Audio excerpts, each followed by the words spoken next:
Well, hello, everyone. It's your girl, Gabrielle. Welcome to a brand new episode of Hot Topics. Let me tell you what this podcast is about. If you are new to the show or if you're returning to the show, I'm just going to remind you what this podcast is all about. So, this is the show where we like to have real talk about real things. We like to talk about things in empowerment, entrepreneurship, education. We've done episodes about homeschooling, disabilities, robots taking our jobs, technology and education. We've covered a lot of different ground on this show. And of course, this show is part of my company, A Step Ahead Tutoring Services. So, this is a show where we are going to educate you. We like to educate and inform. So, that's what this show is about. And today is no different. So, I'm looking forward to this show because not only do I have a repeat topic, but I have a repeat guest. So, I love it when the guests come back. I love it when we repeat topics here. So let me tell you what that topic is. So that topic is Life as an Immigrant Part 4. So this is the fourth installment of this topic, Life as an Immigrant. So check out our previous episodes where you'll see parts 1, 2, and 3. So I encourage you to check out our art. Well, not it's not archived because it's still live, but check out our previous episodes, Life as an Immigrant, parts 1 through 3. And this is the fourth installment of that. So we're continuing this discussion. We're diving deep into it. So, any opportunity to talk about immigration, I'm all for it because I myself am an immigrant and a naturalized citizen. So, when I have the opportunity to talk about it, it makes me think of myself and I want to put these stories out there. And my guest, who has actually returned to the show, her name is Mariana Santiago. So she's been with us before. So check out those previous episodes, you guys. And let me just remind you about who she is briefly. Mariana, she came from Venezuela to Canada to find the right path. Beautiful. All right, so without further ado, I'm just going to go ahead and bring her to the stage. Hi, Mariana, how you doing today? Hi, very good, and thank you for having me here. How are you today? Good, good, good. Thank you for coming back to Hot Topics, coming back to the hot seat. So, you're a brave soul to return. I think this is your third appearance on the show, so thank you again. All right. So, we've mentioned this in the previous episodes, but we talked about your immigration from Venezuela to Canada. So I think the first one we talked about that whole process, right? And Yeah, I think the second one was about oh wow. What was the second one about? I like Yeah. getting all the requirements to get the residency. I believe it was Yeah, all the like requirements. that. Yeah, Yeah. That's I'm like, wait, what did we talk about again? Yeah, so all the requirements and all yeah, like the breakdown of all the steps, right? Because there's so many steps in getting yeah, Canadian residency. And so yeah. now, Because it's there's many ways on how to get into the country, and one's is like all the ones that are out there, and the other one kind of like the one that I went through, right? As a Venezuelan, because it also depends like from countries or where you. right, right. And now we're going to talk about one of the requirements of getting the residency is finding employment, right? Because they want you to be employed. So I wanted to highlight that part, the employment part of getting the residency, right? Because my mind, I'm thinking, wait, it's a green card, but I'm like, you guys don't call it a green card, right? No, no. We have a residency, and then you stay a resident. You could stay a resident for a few years. Every time they give you the residence here in Canada, it lasts up to 5 years. And if you could, like, let's say if you do all the requirements that you need to do in those 5 years to become a Canadian citizen, you can totally go in and get that passport, those documents, and become a citizen of Canada, like I did last year. Oh, so it's just last year that you got That became a Canadian, like a passport and everything. a Canadian citizen. Yes, exactly. Oh, so Mhm. you're only a year old. Well, congratulations. Just to recap a little bit, what's it like to finally be a citizen of Canada? So I guess when it comes to be a citizen of Canada, it's kind of like the same privilege and everything that you have as being a resident. The only difference is now that you can vote, and you have a passport. So for me, coming from Venezuela, right, a country that it's not getting better, but all the total opposite, and have my Venezuelan passport, for me was very important to come here and not only study, not only to get work, not only to find a better future, to build a better life for myself. It was also to get my hands on that passport. And it's because I guess not everyone that knows or that are not from those countries know that we need a visa to travel everywhere. So if my family, for example, wanted to come here and visit me, they have to apply for a visa. Their passport has to not expire in like within the next 6 months or 1 year, because if not, you pay for it and they only give it to you for the extent of your passport, right? Or for the validation. And if we want to go to the States, we need a visa. And the process to to ask for those visas, to like to get them approved by the government, and are pretty lengthy. They're pretty cost, like they cost a lot of money. So to be able to have a passport that opened all the doors for me in the world, or most of them, if not all, I would say it's a relief, right? I don't have to go anywhere else to ask for a visa. I don't have to pay $200, $300, show that I have money, show that I don't want to immigrate there, show that I have a stable life here in Canada in order to just go visit, right? So that for me was like the main thing. So I became a resident in 2018, and I had already access for the health system.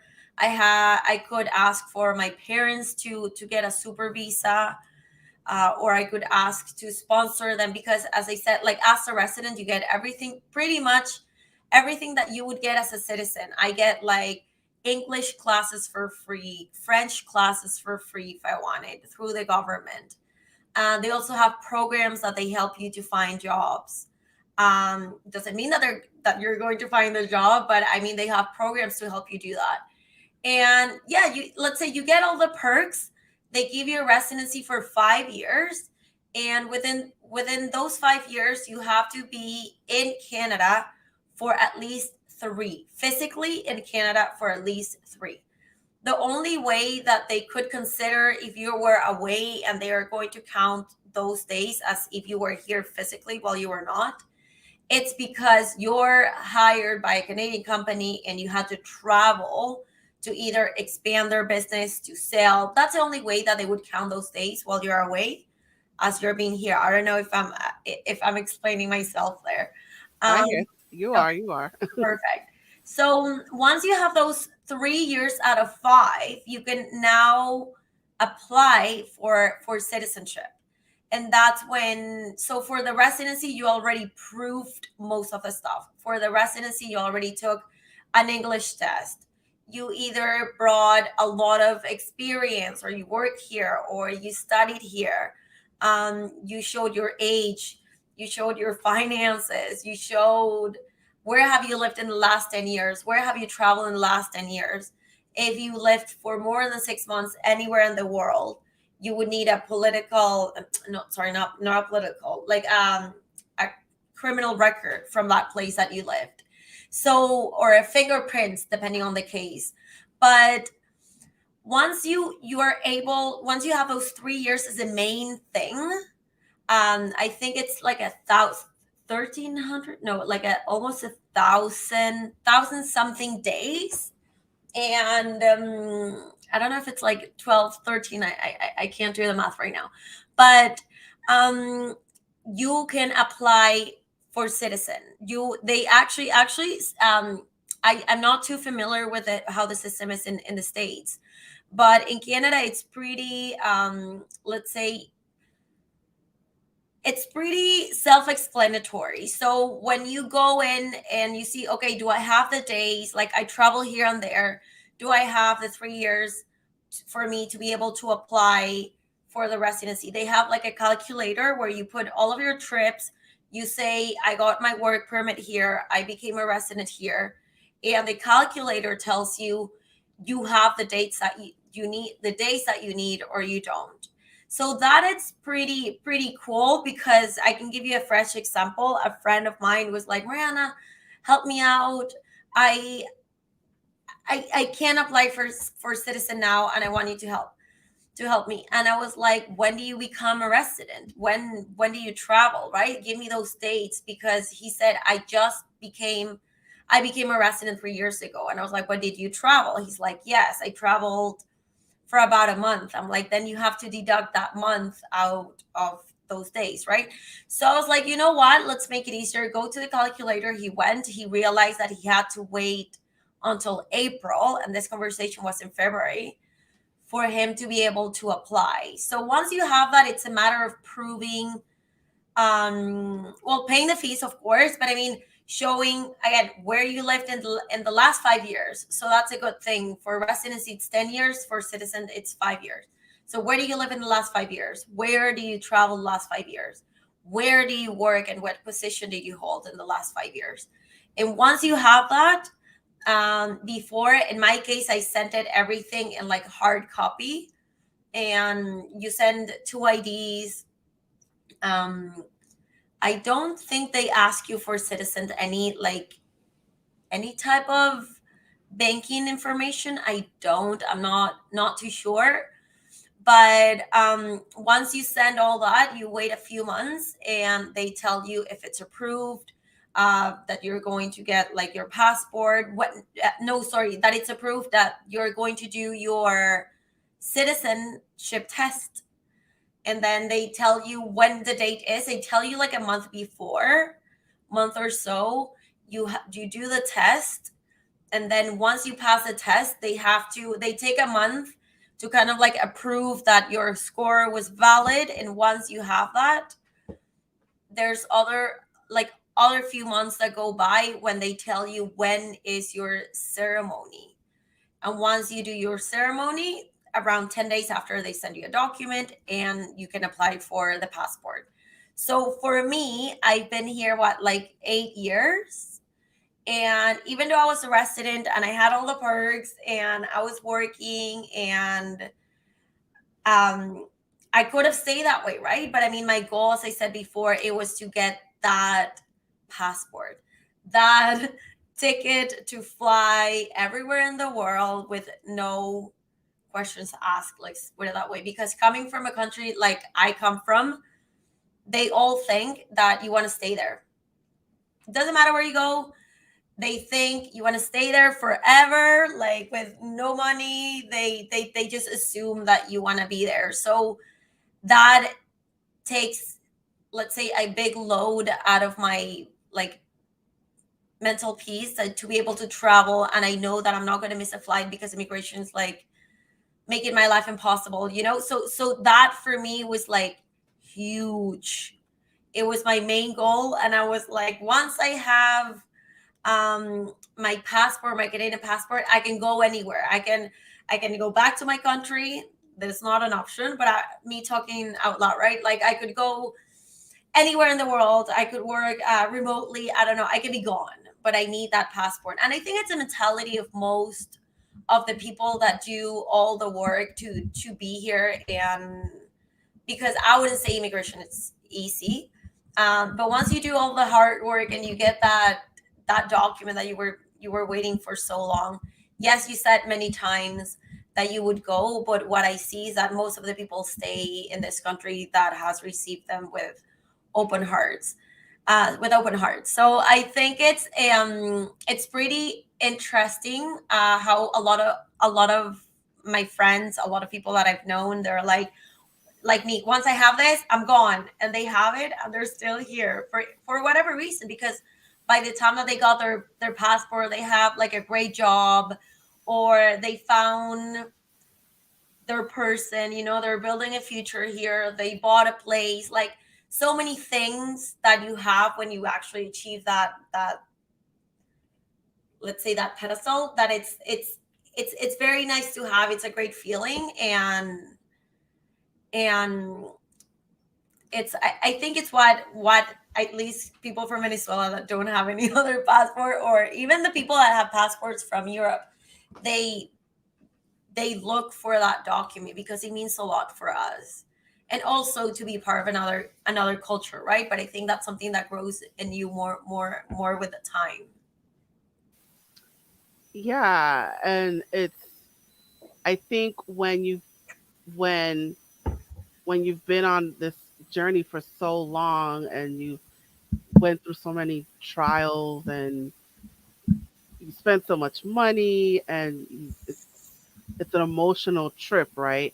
And Yeah. then when you, I mean, the first step is the residency, which you got, that's one hurdle that you had to go through. And then now to become a citizen, that's another hurdle, right? So, when people talk about their immigration stories, it's all these things that they have to go through and all these years that you spend filling out the paperwork and doing all these things and meeting all the requirements. And so when you finally get that passport, it's like the sigh of relief.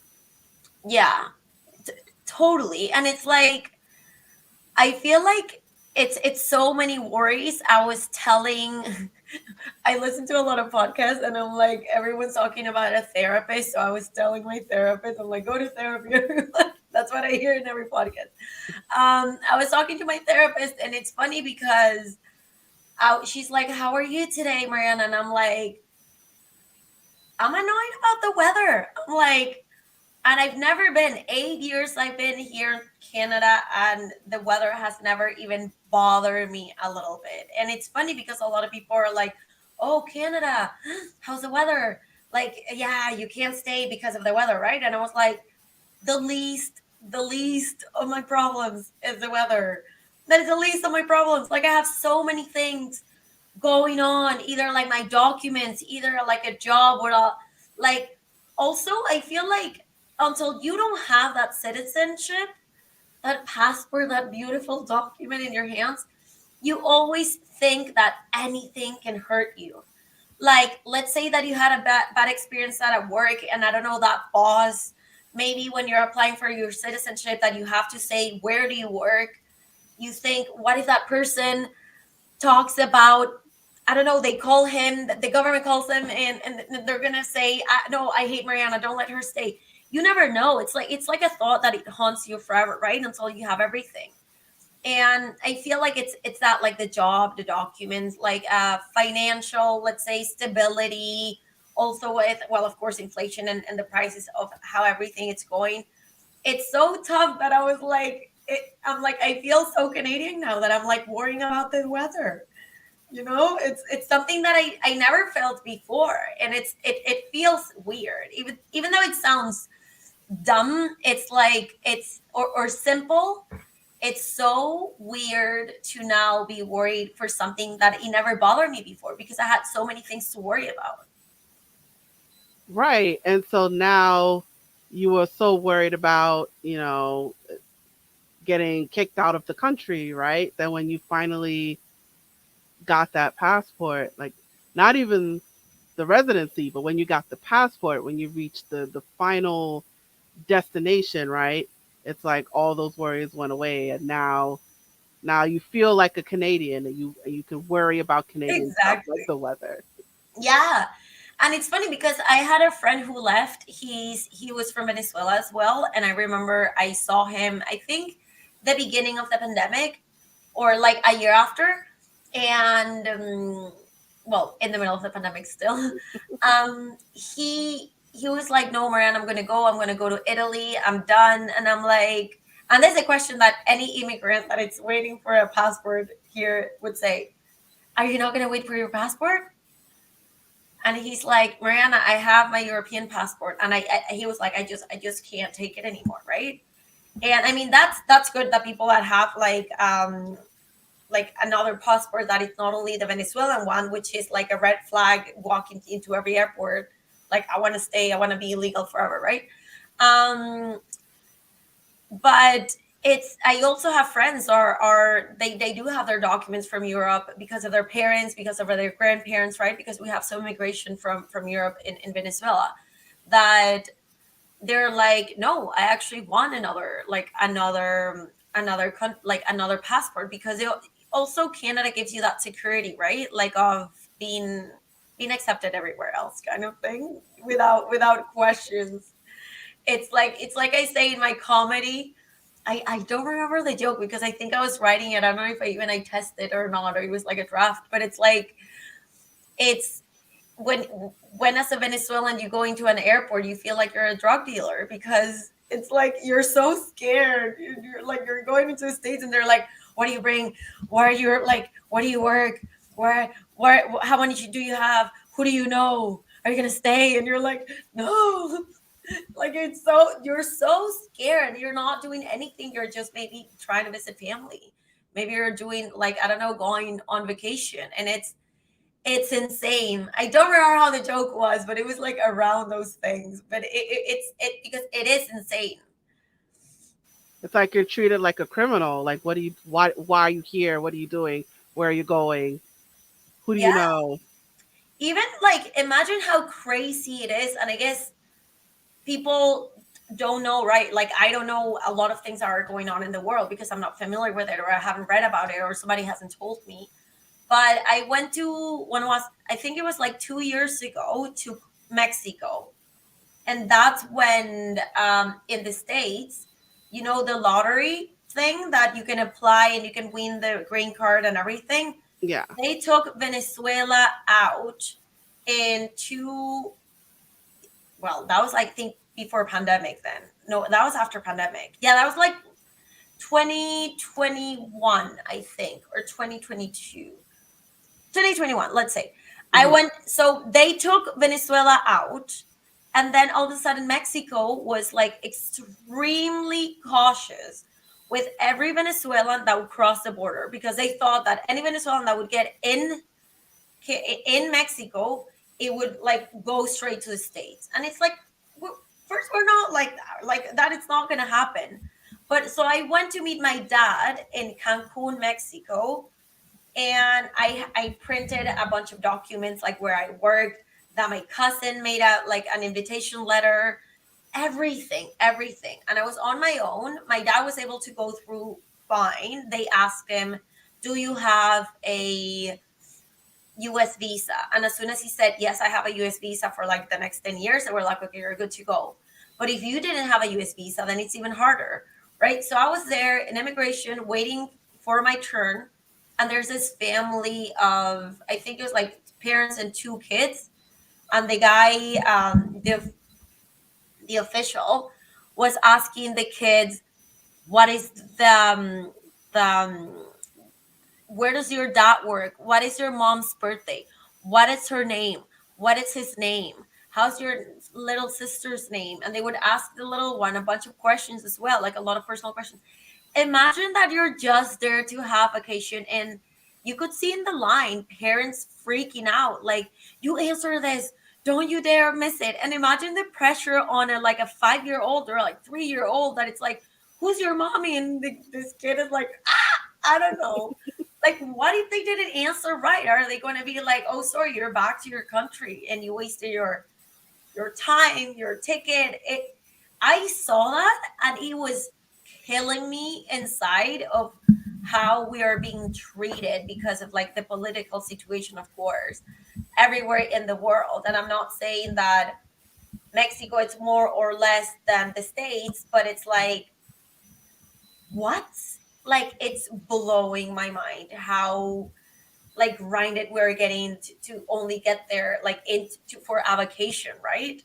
And in my case, I went in and the guy was like, "Oh, where are you from?" "I'm from Venezuela." He's like, "Where do you work?" And I'm like, "I don't live in Venezuela. I'm actually a Canadian resident."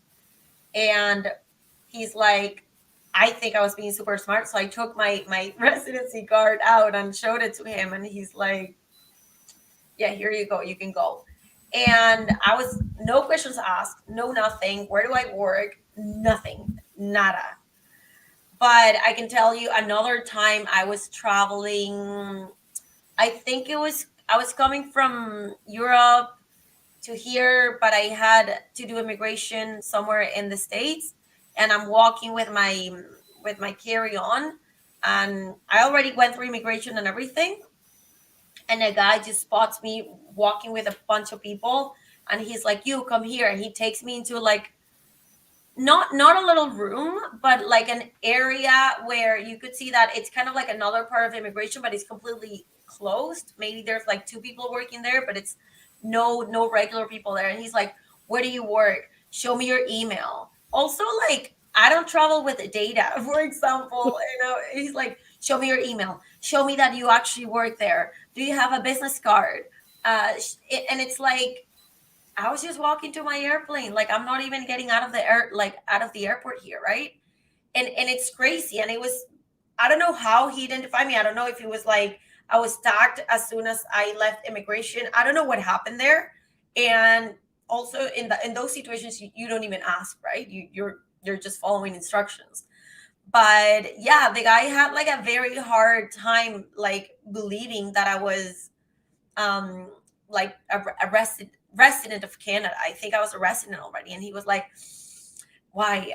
Show me more proof." And it's crazy that you get treated that way. But I guess, I mean, I know that's not only my story. I know that's not the only story for Venezuelans, but like, I know, for example, Peru, even a lot of people requests even more visas than to Venezuelans, or Colombia. But one thing that I can say is that when I was like younger in the early 2000s, I was able to travel to Europe, everywhere, to the UK, without anything. I think I just only had to have the latest version of the passport, because it had like a code. It was not written by hand, and that was it. And I was able to go anywhere. Now, like, now as a Canadian, I can go anywhere, but as a Venezuelan, I can't go into UK.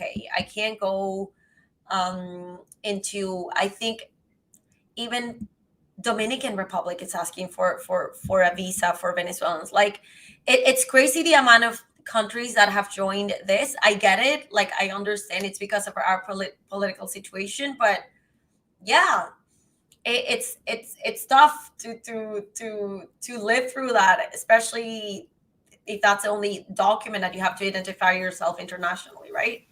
And the other perk is that if you lose a Venezuelan passport, now it's gotten better, but it could take you up to a year or 2 years to get a new passport, when in other countries that it's like, what? Impossible. And right now, for example, I think mine expires either, it expired last week or next week, I don't know. um if I wanted to get my Venezuelan passport, because I have to go to Ottawa, which is like a few hours from here, like 2 to 3 hours from here, and I have to stay the night, because I have to go the night before and put my name into a list, yada yada yada. It will cost me around $800 to $900 to get a new passport. That is insane. That is insane. So just to get a new Venezuelan passport. Yeah, it's crazy, because it's the stay in Ottawa. It's the either, how do you get there, right? Like, do you get there with some friends and then you pay gas, or do you take a train, which is also expensive? The night that you stay, the fees that you gotta pay them, the money in cash that you gotta give to them. It's like so many little things that it adds up to 800, 850, 900. And if you're in luck and you got there on time, you had to ask for 2 days at work, like, or at least a day and a half. It's like then you got it. So no, of course, it's like for us with like that document, it's gold. It's a thing. It's what we were waiting for, and it costs a lot. It costs years of hard work. It costs, I would say tears. It costs a lot of laughs. It costs a lot of stories, and but at the end, I think it's all worth it because it's when you fought so far, like so hard for something, and you finally got it, and it's like you're proud of yourself to get there because you know that the let's say the path wasn't easy. Absolutely, absolutely. It definitely doesn't sound easy. And even things keep changing now with, you talked about um, the ability of people from Venezuela to go to different countries. It's difficult for them to do that. But then you having the Canadian citizenship, it makes it easier for you to travel, even though you're also Venezuelan. It's like you're covered under the Canadian government, you Yeah, know? totally, totally. I'm like, I am proud of being Venezuelan, but if I could delete born in Venezuela in my passport, I would. Like, I'm like, why do you have to put it? Why do you have to put it? You have to put where I'm from, right? Like, I am a proud Venezuelan and I love it, but it's just like, it's like that, not a green card, but like that green pass, it's like it gives you so much like freedom around the world that you're all like you're always, or I'm always also afraid that if they're going to raise any questions because it says that I'm from there, right? So it's like, I don't know, but I mean, I'm very happy. I'm very happy that I am there and I achieved this on while I was having like a good job, a decent job, that I was established in this country. So I feel like I also got it once I was like in a good state. Because the process, as I said on one of our podcasts before, like the interview for everyone, it's different, right?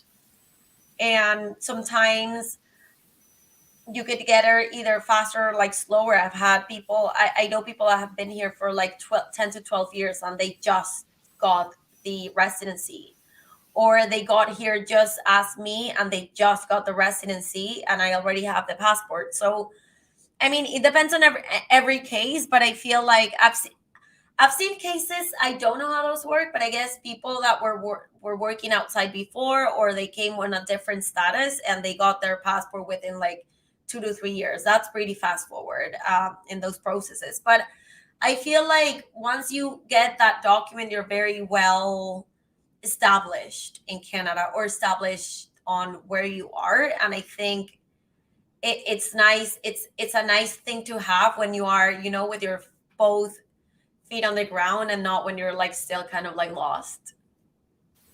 Of course, of course, of course. So it's it's like you've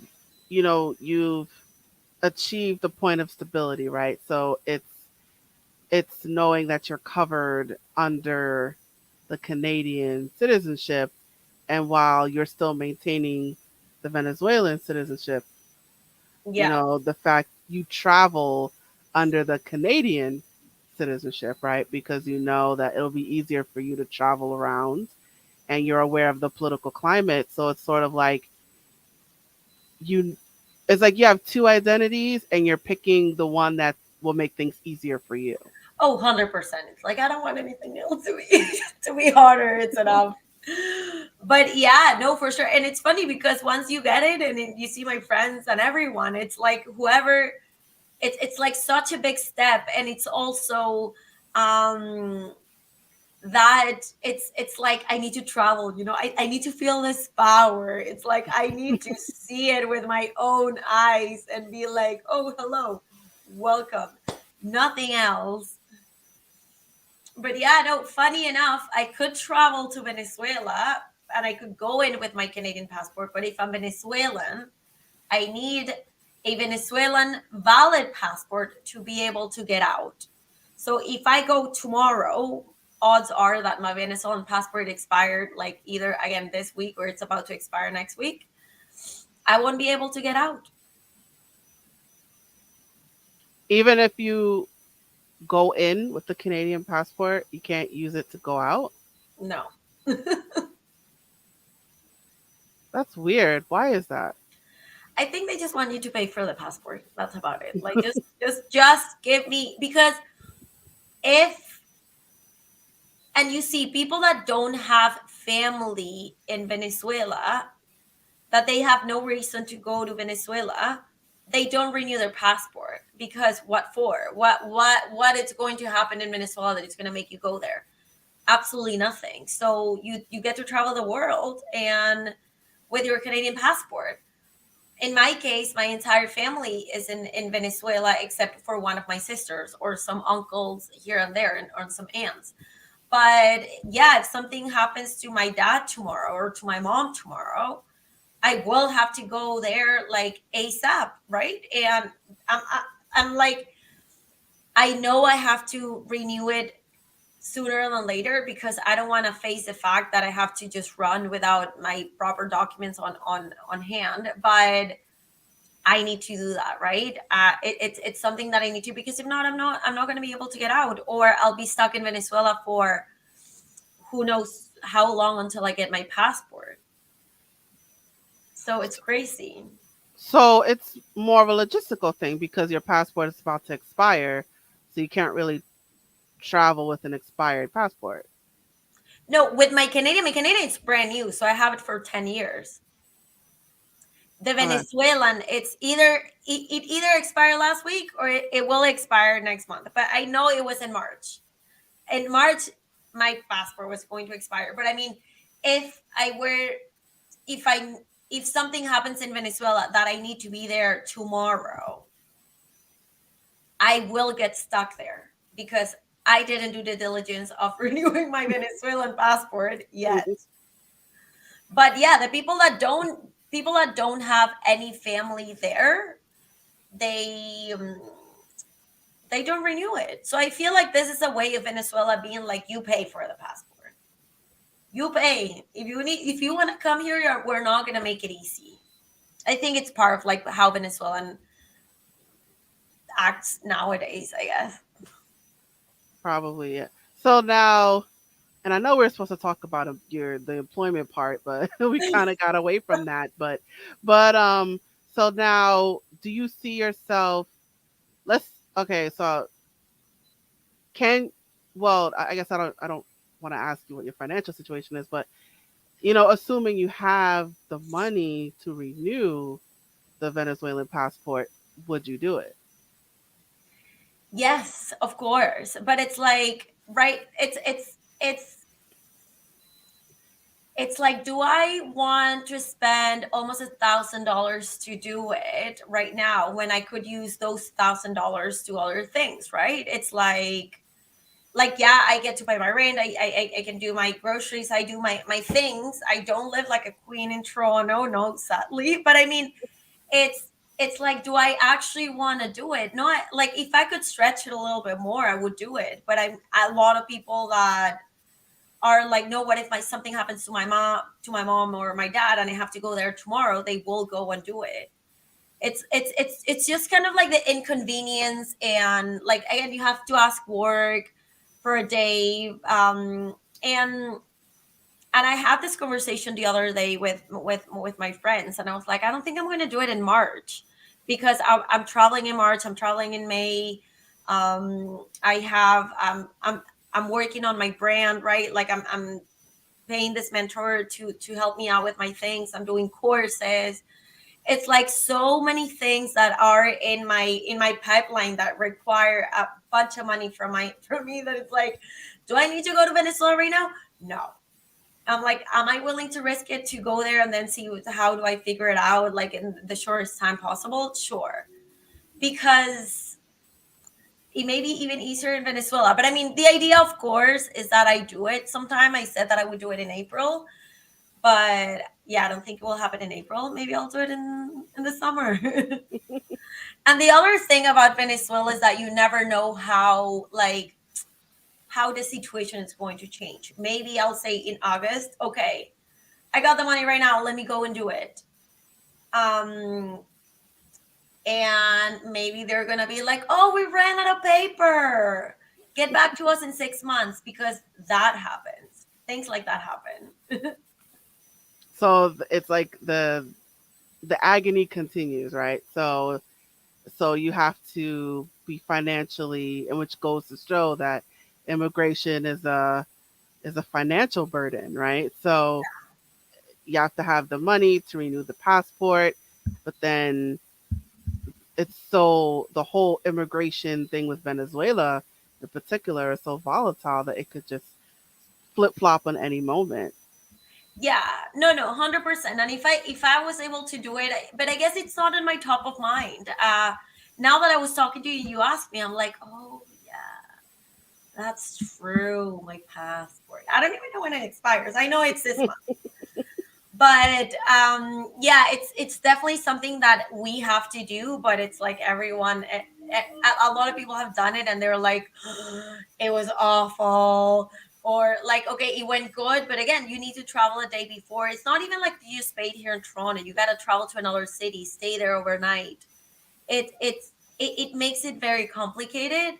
And I do see my family outside of Venezuela, like I meet them somewhere else. So the only reason of why I would have to travel there, it's right now, it's because I'm either going for vacation, which I'm planning to do, but it's at the end of the year or next year. So again, for that I have time. But yeah, hopefully, like, God doesn't allow it. I don't have to run there, right? Because something specific happened. Absolutely. And it's Mhm. like you it's sort of like you're waiting for the right moment. You're hoping and praying that, something comes up where you don't have to fly to Venezuela Exactly, immediately. exactly. Yeah, no, for sure. But I mean, it is something that I have to do. It's like, it's, and to not even go too far, it's like here in Canada as a resident, I was like, everyone's like, Mariana, do you have a residency? And I'm like, residency. I'm sorry, not residency. Look at me, I'm talking crazy. Sorry, license. And I'm like, no, why would I need a license? And then it's like, I don't drive here, right? I know how to drive, but I don't drive here. And again, it was like, yeah, take your license out. I'm like, okay, how much is it? $200. I'm like, I don't know. I don't drive. That way I don't have to drive anyone's car, like, Yeah. what about that? Like, and I mean, say like, how do you say, catching the point on the job part, it's that it's to find a job, for example, it's pretty hard sometimes. Especially, one thing that a lot of people say here, a lot of immigrants say, that Canada is always asking you, the corporations are saying, oh yeah, you're a great candidate, but do you have experience in Canada? And you're like, no, I don't. I'm new. I just finished my postgraduate, or I just finished my master's, or I just finished this. So a lot of people, a lot of companies are always asking, do you have Canadian experience? And the reality is that we don't. We're asking for that opportunity. So even though now, and I'm gonna go back to the beginning, but even though now I have a good job, I'm well established. Let's say I've grown in my I've grown in my industry. Like, it's still hard. I mean, not right now. I'm in a good position, but it's hard to get here. It takes a lot of, like, maybe jumping around, or trying to leave here, trying to leave there.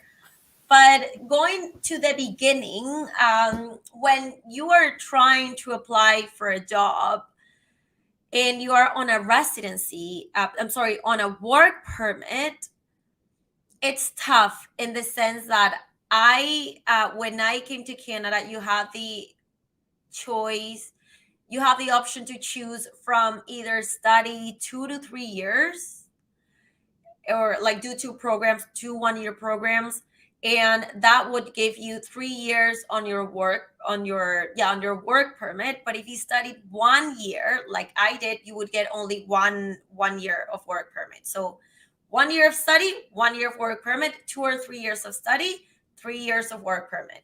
It didn't matter if it was 2 or 3, you got the 3 years. So for me, when I was like running low and on time of my work permit, and also my as soon as I got my work permit, it had an expiry date, right? That it was from 12 months from the date that I asked for it, or the date that it was approved. By the time that I got it, I already had like 11 months left, or 11 months and a half. And I looked for a job, right? I work in pharmaceuticals in Venezuela. I had a broad experience in Venezuela, being a brand manager. But when I came here to ask to interview for a job at that level, they would say, okay, but amazing your experience in Venezuela, but do you have Canadian experience? I did. No, I don't have a Canadian experience. So then I would apply for a lower position, and they would say, but aren't you overqualified for this? And it's like, I could be overqualified, but I really want to get into the company and start showing that I have transferable skills, whatever you do when you're looking for a job. And they were like, yeah, we don't know, because it's maybe you get bored. So it's kind of like, in my case, I felt like I fell into that limbo of, I was either too qualified, or let's say too qualified but no Canadian experience for the role, so they would go with someone for Canadian experience, or overqualified for an for like startup position, right? And they're like, oh no, you're gonna get bored. So it was tough, but one thing that it was common on both positions is that at some point of the interview, or not, or the interview, the process, even though it's illegal, they would ask you, how long do you have your work permit, or how much time do you have left on your work permit? And it's tough, because you're not gonna lie. You're gonna be truthful to them. And more than once I was like, okay, I have 10 months, and they're like, oh yeah, no. Even if it was a contract, they're like, let's say that it was like a 14-month contract, they would be like, oh, only if you had it at least for the contract time. And I'm like, but don't worry about it, I'm gonna get the residency. Like, I get the point, like I have the points, I know for a fact that I'm going to be a resident. But the thing is that most of and I'm speaking on my experience, I'm not speaking on every single company in Toronto or in Canada. But I would say what I noticed is that most of the companies don't want to get into the issue of hiring someone that needs to leave in 5-6 months, not only because of like the training and, like, let's say the asset that you could be forming into your company to be lost, but because then this person might ask, who knows, for, can you sponsor me, right? And I guess it's a fair question, but I mean, companies rather not deal with this, and that's why they rather hire people that have a lot of time in their work experience. Again, in my case, I chose the shorter one, so that's on me. But I have many friends that weren't as preoccupied on finding a job, because they had 3 years to work, like for work permit, let's put it that way, right? So it was like, I need that job, because if I don't find a job, if I don't get the points, let's say, from my previous experience, because anything could happen. If I don't get the points from it, from English, if I don't get the points from here, like, then I need to be working 12 months in Canada to be able to assure that I will get that residency. So if I didn't get it on my own with my experience, age, language, studies, and all the other requirements, my option B was like, okay, I don't have that, but I've been working in Canada for 11 months, right? For 12 months. So because if you had that by the time that your work permit expire, you would be able to get a lot of points. I think the amount of points was insane, but something that it will make sure that you stay in Canada. So that was like, you're kind of like desperate to find that job as soon as you get out of college. In my case, it didn't happen. I started working. It didn't work in my field. I started working at a restaurant. Then I was like a manager for that location that I was at. And actually, Canada was looking on federal skilled worker program. They were looking for managers in the hospitality business. So my position was actually great for what I was doing, but because of something that happened in that location, that they had to sell that, like the actual owner sold the restaurant and sold it to a new owner. They didn't want to continue my contract, and I was going on vacation for that. When they were doing the transition, I was actually going on vacation for 2 weeks to Venezuela to visit my family. And the new owner was like, oh no, you know what, you can go, and when you come back, we'll sign a new contract. And for me, that translated into, if this is my option B, because if I'm working for a year in this restaurant, I will be able to ask for more points for my application, for my pool on my residency application. Then I'm screwed, right? I'm like, I'm sorry for the word. I'm like, I I I'm not going to be able to do it. I'm not going to be able to make it, because those 2 weeks will jeopardize my entire experience. And I remember speaking with that guy, and I was like, no, like, I need to, like, I need to be hired all the time through my vacation. Or, like, I already I spoke about this with my first got like with the first owner. They approved it, and I even talked to the first owner. I'm like, hey, what's up with my vacation? We talked about this. Like, I didn't go on this time because you said stay for December. You can go in the middle of February.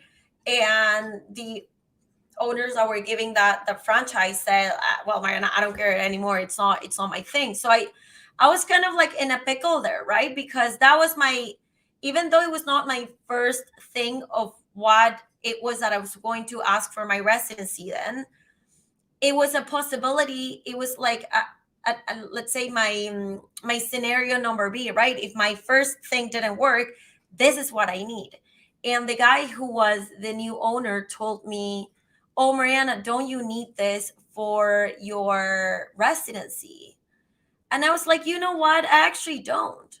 I don't like, I don't need you, I don't need this. And I was like, I'm just gonna go on vacation, and if you and I don't get to an agreement before I go on my vacation, then I'm gone. I'm gonna be back to Toronto, but I'm not gonna come back here.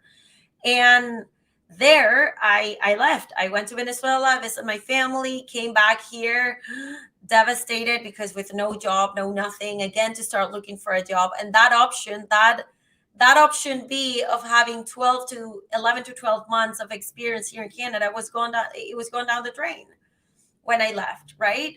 I had to make sure that the program that I was already in would work, and that meant, again, my age, my experience in Venezuela, my studies in Canada, my English level, all of that had to play perfectly in time for me to get my residency. And once I got my residency, everything worked out, thank God.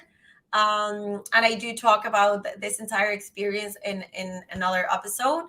Um, Once I got my residency, everything, absolutely everything changed. It's like, first question again, they would ask, even though it's illegal, it's, Mariana, do you have your residency? And it's yes. Okay, no more questions, right? They're not going to ask you until when do you have to stay. Oh yeah, I don't know if we can keep you. No, it's, you got your residency, the company doesn't have to worry about anything. And that's when all the doors open completely. There's no more HR questions about things that they cannot ask. But one thing remained was, do you have Canadian experience?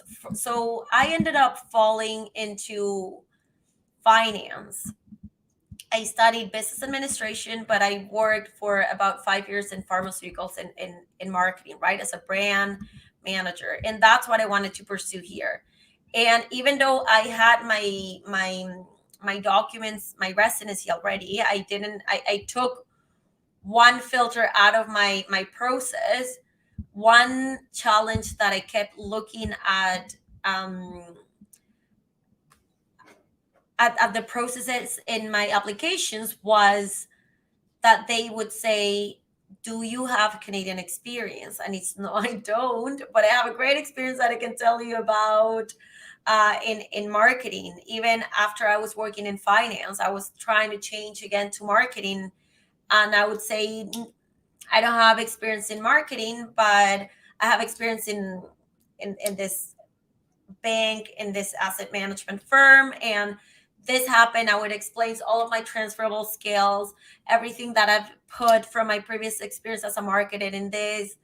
And I would get to the last round. People would be like, "Oh my God, you did a great interview, great this, great that." And then at the very end, they would say, "Mariana, you lost. Like you didn't get the position." What was the feedback most of the times? That I didn't have Canadian experience. That the person that I'd interviewed, or that made it to the final two with me, came from the competition, came from another company bigger than the one that I was like interviewing with. And it's so tough, I would say, once you get that layer of like the residency out of your profile, let's say, let's put it that way, you then face some other challenges, right? And for me, it was that one, to the point that after years interviewing for marketing positions, I it hit me the reality of the fact is that I'm getting farther and farther away from my experience in marketing. So at the beginning, I was just like, oh, yeah, I haven't worked in marketing in 2 years. Then it was 5 years. Then it was 6 years. And it's like, am I going to still keep doing the same examples of something that happened 7 years ago? And I think about 2 years ago, I just said, you know what? I'm working in finance. I'm growing here. I'm learning a lot, and maybe it's time for me to let marketing go. And I mean, it hurt for sure, but I feel like it was something that I needed to do. And also it depends on the person, but for me it was like, I don't want to go into a big company right now. I'm at 35 years old and start on a beginner's position to prove myself, to make let's say a low salary in the city that we live in. It's like, now priorities have changed, right? But I'm happy with my finance, with my exposure in finance. Now I'm getting to, because I guess because I started doing working in finance, and I kept looking for that, I guess, marketing strategy, creative side. I started doing stand up. I started doing public speaking, defining what I want to my brand to be, and to be able to do that on my free time as a hobby.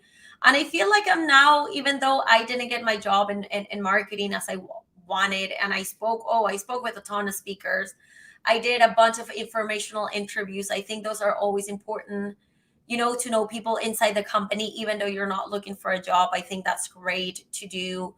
Um, it, like, to build that network, right, to help yourself find a job. I think those things are great. But I even though I did that, I didn't get to find that dream job that I thought I would find here. But I'm happy because I found somehow my other dream job, that it's the things that I want to do as a hobby, or that I want to do extracurricularly, right? And it's kind of like I live kind of like two worlds right now, which is the corporate world in finance, and it has showed me another side of business that I didn't understand before. And I think it's beautiful, but I think it teaches you a lot of things while you're going through there. It teaches you to grow as a person, as a professional, and maybe to know when to let things go. Maybe I'm happy with my decision, but maybe somebody else, it's in my position like a few years um less, and it says I really want to go, like I would say to the person that really wants to go for a job in marketing like I wanted to do and don't want to like give it away for anything else, just keep trying and grow that network, talk to everyone, go for interviews. And maybe something that I didn't do at the beginning was like to be straight up. And even in the interview, I feel like I wonder today if that would have helped me before to say, hi, I've interviewed here before, or um, I I know I don't have experience in Toronto. I know I don't have this in Toronto or in Canada, but I do have this. I do have that. Of course, do they interview like they do it, but maybe put that out there from the beginning, because I think at some point of the interviews with one of the companies that I interview with a lot was Nestle, uh was they were like, oh, we think you might be great for this position, and that's when I said no more. I was like, you know what, I'm just not going to go through this anymore, because I've done this to myself for a few years now, where I'm like, go to the last stage just to hear the same feedback again, and i, I need to say stop. And again, I kind of like found other priorities in my life, and I found another true calling in my life. So I'm very happy about that. But yeah, I would say it's not as easy as it seems, but I that's my story, that it's in the case of my story. But I've had friends who have who've worked in human resources, for example, and they've worked for amazing companies ever since they started, since they got out of school, right? And they've had job after job. They've grown a lot and they're very happy, and they still kind of like had the same life that they had in Venezuela. And I think that's great. It wasn't my case, but yeah, I mean, among me and all of my friends, some of them have my story. Some of them have the story like I'm telling you of they kept working in whatever they were working in Venezuela, but one common thing is that we're all happy with the situations that we have with our life now, because I feel like to the people that didn't get to work on their area, they found another passion, they found another prayer in their lives, and they're living a let's say a life that in a way that they didn't know that they would be living, like that, in a happy way. Thank you so much for sharing that. And you definitely broke it down, and I'm glad you brought it back to the employment part. But as you were just sit up straight. As you were talking, some things that I noticed in what you were saying was, you know, you you your original intention was to work in a field that you went to school for, right? Which was marketing, and you were gonna, which is very common, right? You go to school for a certain subject, Yeah, you want to continue in that subject, and you want to find a job in that field, right? Which is pretty common. So that's what you did, but then you ran into some roadblocks, right? You were either overqualified or you didn't have enough Canadian experience, right? yes, So, you were, and then there was also the fear of some employers of you being here for a short amount of time, right? And technically they're not supposed to ask that.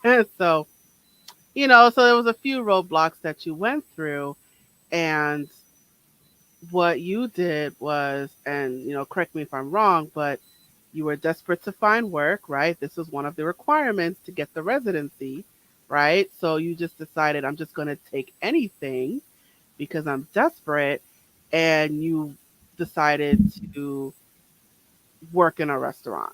yeah, yeah, for sure. And that, for example, that's something that I never thought I would do. Like, I never had any interest in hospitality, in restaurants. And when they give me that position of being a general manager of the restaurant that I was working at, I straight up told the person from the corporate, I was like, okay, I can do 1 year here, because again, that was like my plan B in the case that the other one didn't work out, because I needed my residency. Um, was I'll work here for 1 year. For 1 year, I'll get to know the ins and outs of business, how does it work, but I want to be in corporate. Like that's what I want. And I said it from day one. And they were like, yeah, no, of course. And I remember I went to like a few meetings with like the franchisees and like the CEO, and I was always like, like giving my point of view, because again, I had a background in marketing. I had a background on like how to grow business. I did like charts. I'm like, look at our sales every day, like something that a general manager wouldn't do, but it's like that's a way that my brain worked, right? In like, how do I present a brand? What are our days, good days? How are we growing ourselves? Something happening at the restaurant that we had to close one day, how it affected us the entire like sale of the month. All of those things, it was like what my, let's say, what my body, my mind was crying out to do, but I couldn't. I needed to secure this job that Canada wanted. Like people, Canada want people to work in that area. I was doing it. I'm like, yes, I need to hold on this, because that way I will make sure that no, like nothing's going to stop me into getting this residency. And then that sale happened when one owner was worse than the other one. And because, well, I am the way that I am as well, when the guy was like, don't you need this for your residency? He was like, you know what, no, no, no, no. And I let a lot go when I said no. And again, I thank God I had all the other requirements, and I did have the experience as a brand manager in pharmaceuticals from Venezuela, because if not, I wouldn't have had that residency. I was probably going to be like, I was going to need to leave Canada and then do the things from outside and then be able to see how I can come back. But that didn't happen. Thank God everything worked out. But I literally had two strings from where to pull. One was harder than the other one, and the one that was like most easy, let's say, it was his job and it wasn't easy, and look at what happened. And I was just like, you know what, you're not going to step on me, because that's what they do a lot as well. Some people, it's like, I'm just going to let this go, and I'm just going to hold on onto my experience, my level of English, and everything that they're requiring, because I know I have it. It's just that now I'm playing against time, right? Yeah, yeah. And it's, you already had most of the things already. So, you did what you could, you tolerated what you could. Mm-hmm. And, and just another thing that, as you were talking was, yeah, you did your plan B, right? So you didn't get the plan A, so you went to plan B, but you still, it's like you you wanted plan B, but you still reached higher, right? So Yeah. it's not a complete B, right? Maybe a 1A or something, But this is plan B, but I want to be in corporate, right? I don't want to, work on the floor. I don't want to be a server. Yeah. I want to go straight to management, right? And you still kept those high goals, and you still kept those high levels. So you had priorities, and that's interesting, because when it comes to like immigration, I know there are people that'll just take anything because they really want that residency, or they really want, not so much, well, the citizenship, it gets a little easier, but it's the Yeah. residency, right? Yeah. That's the initial hurdle you have to go through. And so people will just take anything just to get it, right? But Yeah. you kept your focus, and you kept your priorities. You originally went for a job in marketing because that's what you studied. And when you didn't get it, you had to, go outside, work at a restaurant, which is, Mm-hmm. it's sort of like, it's like a, I got to do what I got to do type thing. But you kept those priorities, right? Like, but Yeah. I want to be management. I want to be leadership, so I may have to go here, but Mm-hmm. I still want to reach my goal, right? Yeah, no, totally. And it was like, I don't mind getting my hands dirty if I have to, if that means that it will teach me many things, and when it will make me a better professional later on, I am all for it. Like, I have no complaints there. But I was like, yeah, I'll do it. I'll do it good. Like, I'll try my best, but this is not what I want to stay. And even when I was working at the Four Seasons, while I was getting at the moment that I was getting my residency, um I remember meeting people at the Four Seasons. At the Four Seasons, there's this restaurant that had a lot of business people, right? So a lot of business meetings in the mornings, at lunchtime. So I was always networking there. Always, I was just like, if they ask me where are you coming from, I'm like, oh yeah, I come from here. I did this post grad, I did this, I did that. And yeah, this is not what I want to be. Like, this is not where I want to work. And I'm not saying that I have something against those jobs, not at all, because those jobs taught me a lot. But I studied many things. I worked my ass off. I'm sorry. I worked a lot in the pharmaceuticals, like at Novartis, at Eli Lilly, and I did another post grad. Like, it was to put all that I've learned in my professional experience, in my studies, into work. And as a host, sorry, but no, I was not doing that much. I wanted more. So that's how I got my job at the bank, right? At this firm, like this asset management firm. And it was because I networked with the right people.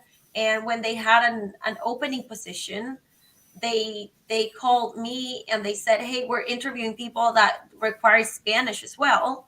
How about you give it a try? Do you like finance? Of course, they were like, there's a lot of opportunity in marketing.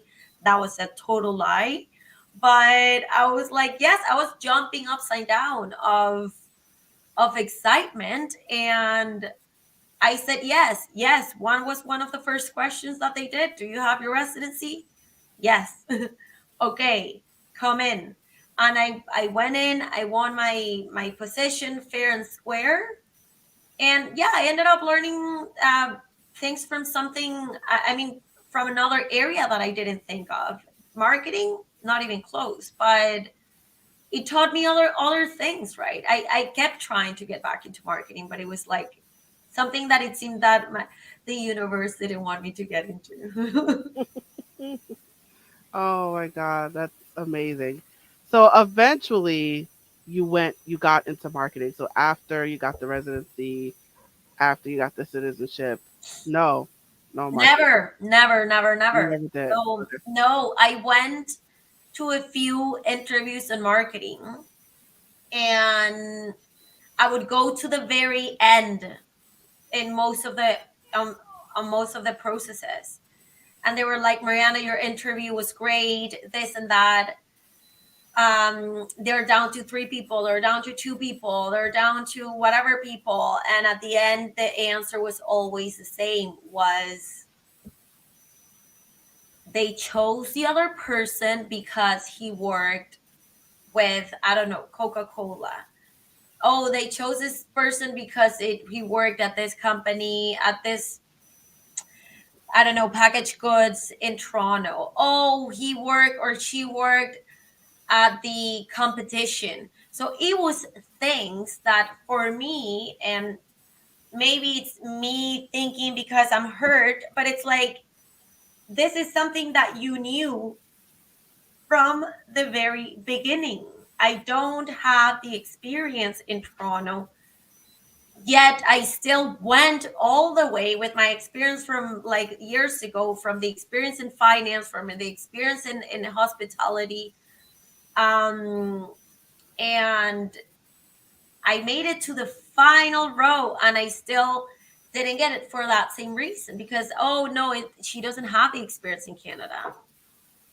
So it was like, it was a bit, disappointing, because it's like, it's something that I cannot change. I could tell you everything. I could tell you I did the best campaign in Venezuela. I can tell you I grew sales by double, but if what you're looking for is that experience in Canada and I don't have it, I cannot make that up, right? I remember in one interview, I made it to the final, and again, also with like Nestle, and I had um, numbers, facts, everything that after I didn't get the role, I had a I went for a coffee with a person that interviewed me to get like more of a feedback. And she was like, Mariana, you brought data that the other guy didn't bring. He They were like, you were the only one that brought this. You were completely on point. You said this, you said that, but well, this guy has experience on the other side. And then they were like, oh, and then you presented all of this from like an analyst point of view. And I remember that feedback being like a bit, I mean, I appreciated all the feedback that this lady gave me, but it was like, I was never an analyst. All of my life I was a manager in in the pharmaceutical world in Venezuela, because I was very lucky in Venezuela that from an internship I went straight up to manage a brand. So I always had to deliver numbers as a manager. So for me, it was like very interesting to hear, oh, you presented it from an analyst point of view when I never had that role before. And I brought information that the other guy didn't bring, and yet still I didn't get the job, right? And then they were like, yeah, maybe later, when like we don't gotta teach you some things from Canada. But that's just like let's say a tough factor to compete with, because again, it's from day one I don't have it. So I do think sometimes, what if, when I did the things that you're so scared, right? When you go into an interview, you're so scared. You want to say everything perfect. You don't want to say anything more, anything less. But I wonder today, what if I walked up there and said, you know what, like, or maybe after I did a great interview, say, I don't have the experience there. I know that. I know there will be candidates that do have experience here in Toronto, but I promise I will deliver. What if I said that? I don't know, but I feel like I've talked about this with a lot of people, and sometimes it takes someone, not only the interview, not only the experience, but it takes someone to bet on you and say, I trust this person. It Like, that person will not um, disappoint me, and give that person the opportunity. Absolutely, absolutely. And you may not have gotten into the field that you wanted to get into, and I think because you're stuck in this circumstance Mhm. where you don't have a lot of work experience in Canada, right? So you're kind of, because of all these circumstances, you're stuck in this little bubble here. And so that's preventing you from getting where you want to go. But what I was saying before about, but you still have priorities, right? Yeah, So exactly. you did what you had to do to get the residency, and I mean, now you've made it all the way through citizenship, but even now that you have the citizenship, it's like you're still stuck in this bubble, right? Of not having enough Canadian work experience. Sorry. So, yeah, so now you still have to navigate that, right? So now you're doing a plan B again, right? So you're doing what, you're doing something else, to get that experience that you need.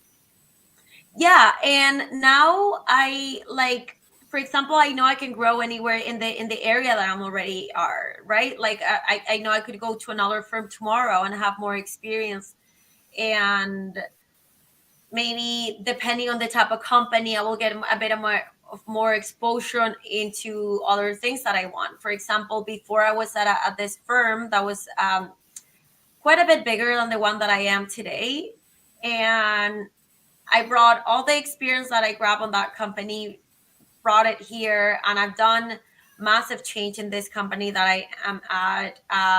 The people are great. I get to have an opinion on their marketing stuff.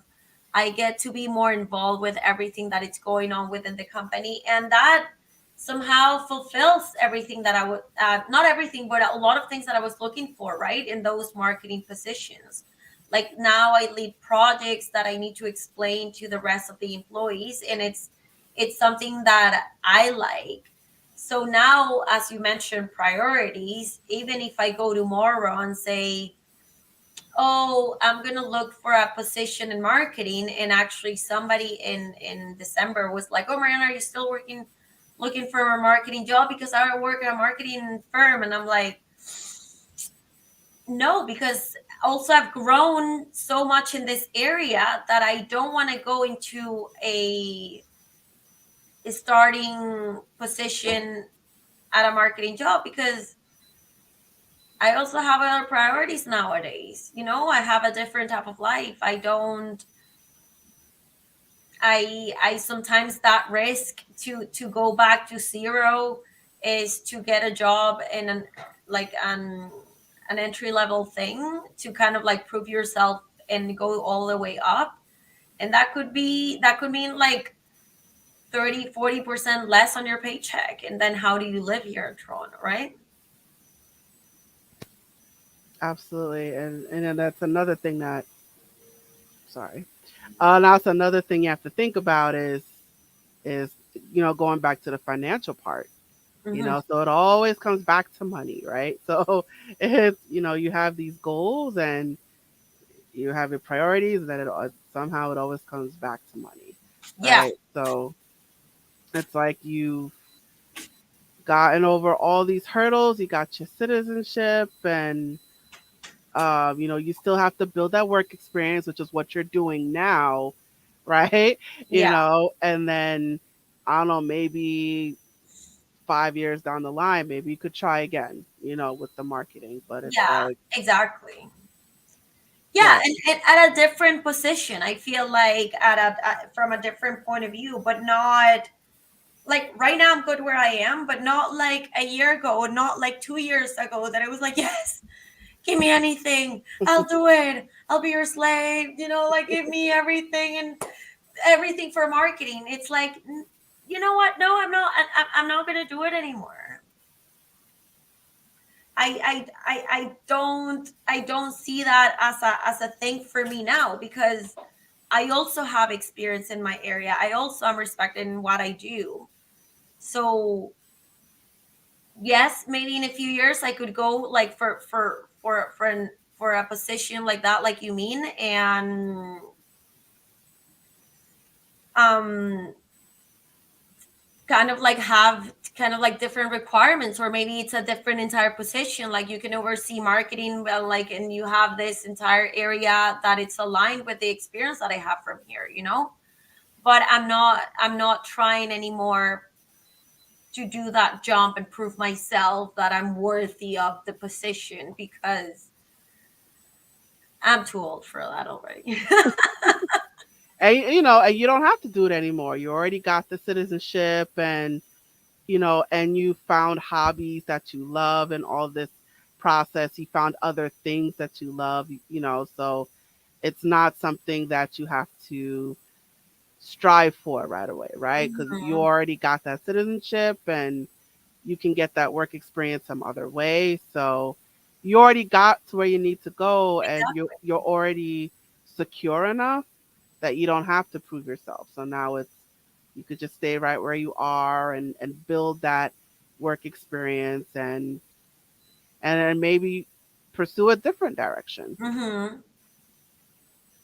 Yeah, no, for sure. And I feel like that's what I'm doing right now. I feel like that's where I'm at, where I am kind of like working on my stuff, right? Like my comedy, my public speaking, my things. And it's like I feel like once I get to develop my brand and I get to develop all the things that I want to do, that's where I'm going to see like the real marketing that I always wanted to do. Like now it will be my brand. Now it will be See It Growth. And now I will be the one doing the strategy right behind it. And maybe after I do that, yeah, I could jump in a few years to another company role and say, you know what, I built myself. I work here, I work there. What's your offer? Beautiful, beautiful. You got the world ahead of you, girl. All right, we are definitely well over time, but you know what? Let's start to wind things down. This is such an exciting conversation with twists and turns. But yes, let's start to wind things down. So, you know already from previous episodes, I like to ask my guests words of wisdom. So, what words of wisdom would you like to share with our audience? I would say when it comes to from what I learned on looking for a job, looking for that position that anyone who's hearing wants to pursue. In my case, was marketing. Even though it didn't work out for me, things that I would say to never forget, it's like to grow that network. When I was like studying, when I was an international student, I connected with every speaker that went there, and that always, it's like a chain, right? Like a chain of favors. Like you get to know them, you ask them for another connection, they introduce you to somebody else. I also learned things from either at the moment or after, things that I didn't do but learned later on. Was that if you're going to see a speaker, I remember just like, send them a message before. Say, like, I'm looking forward to see your talk on Friday. Send them a message because that will make an impact already. They will already know who you are if you want to talk to them and you're not just going to be somebody else from the crowd. And I saw that from one speaker that I don't recall her name, but she said, this person sent me a text, and that's amazing. And she actually spoke with them, spent some time with them, giving them advice. And I was like, oh, why didn't I think of that? Because I just thought of talking to them right after. And I think like that part, growing the network, it's always good when it comes to look for a job. When it comes to like going to networking events, I feel like sure, go to networking events are aligned with what you're looking for, because to go to everything, it doesn't add value. Same with volunteering. When I first got here, they said, oh, if you volunteer, you'll be a citizen tomorrow, you'll be resident tomorrow, you'll have a job. Oh, I volunteered a lot, but later I learned that I was volunteering at whatever, like at everything, but not something that actually matter for my career. So I would say, if if you like to volunteer for everything, sure, do it, because I did, and I had a lot of fun, I met a lot of people. But if it's towards your career, if it's towards you building that future that you, or that looking for that position that you want to find, go to events and volunteer to events where there's people, for example, in my case, that work in marketing, direct marketing, everything that it's like, or data, whatever it's aligned with that position that I'm looking for, with that industry, that will give you access to key people, right? To key speakers, to different processes. So I would say, when it comes to look for a job, do it smartly, and for sure apply to as many as you can. And don't apply if there's a company apply, like offering five different positions. Just don't apply to all because you want an opportunity. Maybe try to get a hold of someone in the company, maybe one of those speakers that you connected from before, in like know someone at that company. And you can always have an informational interview. A lot of people are always open to have informational interviews to tell you more about their company, about their role. And maybe if you are in that situation where you have 8 different roles and you don't know to which one do you apply, because you kind of like could do them all, um, get some assessments from within and be like, where do you think I fit the most, right? Or even with HR, but don't just apply to everything because it just looks messy. But yeah, I would say those things are, like little things that could help in the process of anyone looking for a job. So don't just apply to anything and everything, right? Actually No, I find. think that hurts. Yeah. Actually, that hurts your process and your profile, because sometimes they're like, okay, this person doesn't even know what they want. They might not see it like, oh, this person is so eager to just to work with us. It's just like this person is all over the place. Mm, there you go. All right. Well, Mariana, thank you so much for coming back to Hot Topics, and thank you for this amazing episode. And thank you for all of your words of wisdom and your experiences and sharing all of that with us. So thank you No, thank for you for that. having me. I'm very happy to be here again. All right. And thank you for staying so long. No All right. All worries. right. So now let's get to, whoa. All right. Let's get to your promotion. All right, you guys. So Mariana Santiago, she doesn't have a lot of accounts, so it's easy to find her, right? So you Yeah. can find her on Facebook, and she has two Instagram accounts. So you can find her on Facebook. Just type in her name, Mariana Santiago. Uh, the account number or the username, I don't know what it's called, is Mariana191. So that's Facebook. And she also has an Instagram account with the same account name, Mariana191. So follow her on both. And then she has a second Instagram account is Ella S. Marianita. Am I saying that Yes. right? Okay. I So I encourage, if you want to learn more about Mariana and her brand and everything that she has to offer, you want to stay in touch with her, follow her on all three of her accounts, right? So the two Instagram accounts, one is Mariana191, the other one is Ella S. Marianita, yes. and then her Facebook account is Mariana191, or you could just look up her name, Mariana Santiago. So I encourage you to follow her on all of her social media accounts and stay in touch with her. And one last thing, she has a podcast, you guys. She Yay. has a Spanish and an English podcast. So it's the same podcast, but it's in two different languages. It is called Is Mariana Making Sense? That's the English name. Mm-hmm. And I encourage you to subscribe to both of her podcasts, or the English or the Spanish one, but subscribe to her podcast and listen to it. Don't just subscribe, but listen to the episodes, you guys. And wherever you get your podcast, so your favorite platform, whether it's Spotify or Apple Podcasts or Podchaser or Good Pods, wherever you get your podcast, wherever you get your episodes, look for Mariana's. It is called the English title is is Mariana Making Sense, right? So there's an English one and a Spanish one. So I Yes. encourage you to find her podcast, listen to the episodes, and subscribe, you guys.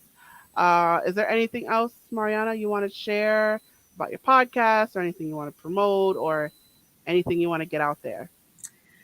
No, not for.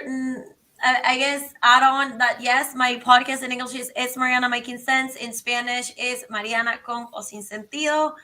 And this title, it's because you decide if I make sense or not in what I'm saying. And also on my YouTube channel, as I mentioned in this episode, I am a comedian. I do it as a hobby sometimes. So you could also find some jokes here and there on my channel if you would like to watch that as well. Oh, I didn't add your YouTube channel. What is your YouTube name? It's Mariana dot S191. Dot S191. Mm-hmm. Mariana dot the letter S191. Yes. Okay. You guys, I forgot her YouTube channel. Oh, I feel so awful. All right, so I'm just gonna plug that in. Okay, so I forgot her YouTube channel, you guys. So follow her on Facebook, and it's well, she has two Instagrams. So I'm just gonna say this slowly. All right, so follow her on Facebook. Just type in Mariana Santiago. The account name is Mariana191. That's Facebook. Then she has one Instagram account with the same account name, Mariana191.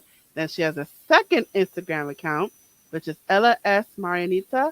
And she has a YouTube channel. The account is Mariana.s191. So, of course, all of this information is scrolling below at the bottom of the screen if you are watching this on video. But if you are listening to this episode on a podcast, all of this information is in the description. So, however, you are taking in the sound of my voice, you guys, Mhm. whether you're listening to it or you're watching it, all of this information is available to you one way or another, whether it is on the screen or in the description, you guys. So, go to all of her accounts and follow her on everything and support her. And one again, just to reiterate, Mariana has a podcast. The English title is Mariana Making Sense. There is an English version and a Spanish version. So if you speak Spanish or you understand Spanish, follow, subscribe to the Spanish version. But if you're like me and you're like, you know what, I don't really remember Spanish like that. It's been like 30 years. I think I'm just gonna stick to the English one. So subscribe and listen to the English version of her podcast. Is Mariana Making Sense? You can find it wherever you get your podcast. All right, Mariana, again, thank you so much for sticking it out with me, and thank you again for coming on Hot Topics. No worries. Thank you for having me. Loved it. Awesome, awesome. All right. Whew. Wow, this is the. Let's raise my volume here. All right, so this is the second time that I surpassed the hour and a half mark. So this is awesome. All right, you guys. But of course, all things must come to an end. So we have reached the conclusion of yet another episode, you guys. Thank you so much for joining me today. So, as a reminder, Hot Topics is a part of my tutoring company called A Step Ahead Tutoring Services. So, of course, if you are looking for any academic assistance, if you are either you or your child, if you are looking for homework help or test prep or college counseling, or you're looking for some educational workshops, we provide those services to you. We provide those services locally in person if you are in the New York City area. We also provide those services virtually online for residents of the United States. Right now, I don't do international students at this time, um, but that can always change. So so reach out. You never know, right? I'm always open to new opportunities. But yes, we do have online services. It is mainly for people in the United States. So our information, of course, is at the bottom of the screen if you're watching this on the screen right now. But if you are listening to this on a podcast, all of this information is in the description. So if you are looking for if you are looking for any academic help or test prep, or maybe your child needs it, maybe a child is falling behind in their schoolwork, or their promotion in doubt, or they're not at their grade level that they're supposed to be at, excuse me, reach out to us. Our website is www.astepaheadtutoringservices.com. I'm keeping an eye on the time, but you can call or text us. Our number is 347-762-2838. You can also email us at success@astepaheadtutoringservices.com. And you can also reach out to us on our many social media platforms. We're on Facebook, Instagram, YouTube, Twitter, WhatsApp, and Eventbrite. So check us out on all of our social media platforms. You can reach out to us that way as well. And while you are on those platforms, follow us. Follow us on YouTube. Follow us on Facebook. Follow us on Instagram. So learn more about our services and how we operate and how we do things. Find us on social media and follow us as well. What else? Oh, yes. And one more request that I have of you guys. So stick it out with me, you guys. We're almost there. We're almost there. I know you're like, oh my God, stop talking. But Let's get through this. We're almost there. Let me know your feedback about this episode for today. So if you're watching this on YouTube or Facebook or any other video platform, drop a comment in the comment section. Let me know what you thought about this episode for today. I will appreciate your feedback. If you're listening to this on a podcast, drop a comment in the comment section or give us a, I would love if you gave us 5 stars, but please let me know your feedback about the episode that you just heard today. So, your feedback helps us a lot. It helps us with our algorithm, it helps us gain popularity, it helps people find us. So, let's help me help you. No, but you're helping me get hot topics out there. So feedback, feedback, feedback. So please give me your feedback about this episode today. So I will appreciate your feedback. So whether it's video or audio, drop a comment in the comment section. Give us a rating. I would love it if you gave us 5 stars. I can't tell you what to ask for, but drop a rating, drop a comment. Let me know your feedback about the episode for today. And once again, if you are looking for any kind of tutoring services, reach out to us. The website again is www.astepaheadtutoringservices.com. All right, you guys, that is it. Thank you so much for joining me today. I look forward to you joining me at the next episode. Thank you again, you guys. Now, I am signing off. Bye, you guys.